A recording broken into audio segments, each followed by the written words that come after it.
بسم اللہ الرحمن الرحیم۔ اس دنیا میں کوئی ایسی جگہ نہیں جو کہ خانہ کعبہ کی طرح مقدس اور مرکزی حیثیت رکھتی ہو۔ یہ مقام سعودیہ عرب میں حجاز میں واقع ہے۔ روزانہ ہزاروں افراد 24 گھنٹے خانہ کعبہ کا طواف کرتے اور خانہ کعبہ کی مقدس تصویر لاکھوں مسلمانوں کے گھروں کی زینت ہے، اور کروڑوں مسلمان اس مقام کو اپنا قبلہ تسلیم کرتے ہوئے اس کی جانب رخ کر کے 5 وقت کی نماز ادا کرتے ہیں۔ خانہ کعبہ مکعب یعنی کیوب کی شکل میں تعمیر ہونے کے ساتھ ساتھ تاریخی آئینہ میں ایک خاص مقام کا حامل بھی ہے۔ یہاں ہم آپ کو خانہ کعبہ کے چند اہم حقائق سے تعارف کروائیں گے جن سے بہت چند ہی لوگ واقف ہیں۔ نمبر 1، خانہ کعبہ کی تعمیر۔ خانہ کعبہ کئی مرتبہ تعمیر ہو چکا ہے۔ دوستو، خانہ کعبہ جو آج کے دور میں ہم دیکھتے ہیں، حضرت ابراہیم علیہ السلام اور حضرت اسماعیل علیہ السلام کے دور میں ایسا تعمیر نہ ہوا تھا۔ وقت کے ساتھ آنے والی قدرتی آفات اور حادثات کی وجہ سے اس کو دوبارہ تعمیر کرنے کی ضرورت پڑتی رہی ہے۔ جیسا کہ ہم سب جانتے ہیں، خانہ کعبہ کی تعمیر کا ایک بہت بڑا حصہ نبی کریم صلی اللہ علیہ وآلہ وسلم کی زندگی میں نبوت ملنے سے قبل ممکن ہو چکا تھا۔ یہ وہ وقت تھا جب نبی کریم صلی اللہ علیہ وآلہ وسلم نے ایک بہت بڑی خون ریزی کو اپنی دور اندیشی سے روکا تھا۔ ایک بڑے کپڑے میں حجر اسود کو رکھ کر ہر قبلے کے سردار سے اٹھوایا تھا۔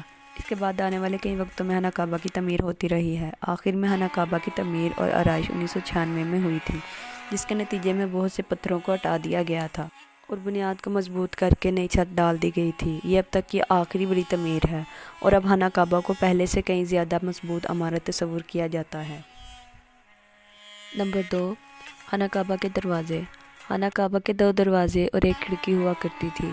دوبارہ تعمیر کیے جانے سے قبل خانہ کعبہ کا ایک دروازہ اندر داخل ہونے کے لیے اور دوسرا دروازہ باہر جانے کے لیے استعمال کیا جاتا تھا۔ ایک زمانہ تھا خانہ کعبہ میں ایک کھڑکی ہوا کرتی تھی۔ خانہ کعبہ کی آج جو شکل موجود ہے، اس میں صرف ایک دروازہ موجود ہے، لیکن کھڑکی ختم ہو چکی ہے۔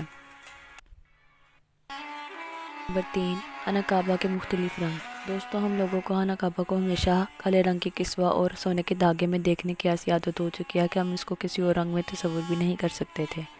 حالانکہ خانہ کعبہ جب سے تعمیر ہوا ہے تب سے مختلف رنگوں میں خانہ کعبہ کا غلاف رہا ہے، جس میں سفید رنگ کا غلاف اور سبز رنگ کا غلاف۔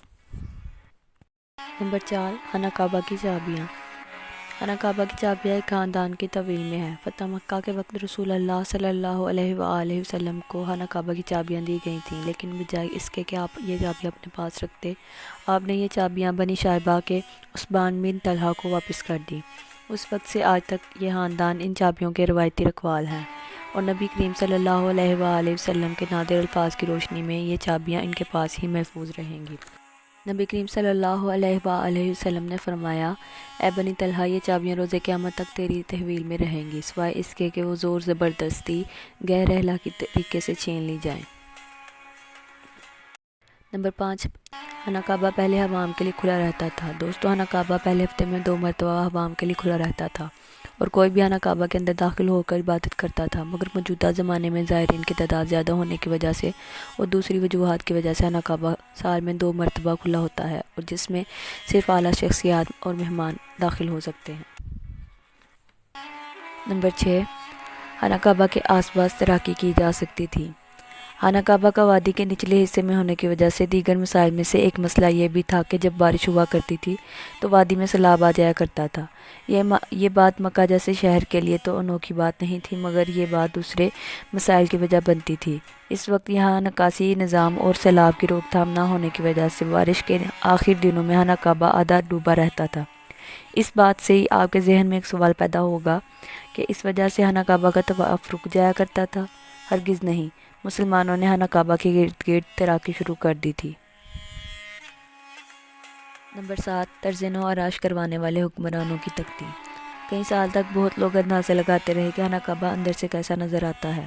وہ لوگ خوش نصیب جن کو خانہ کعبہ کے اندر داخل ہونے کی سعادت ملی، اور ایک خوش نصیب وہ جن کو تصویر بنانے کا موقع ملا، اور لاکھوں لوگوں نے یہ تصویریں انٹرنیٹ پر آن لائن دیکھی۔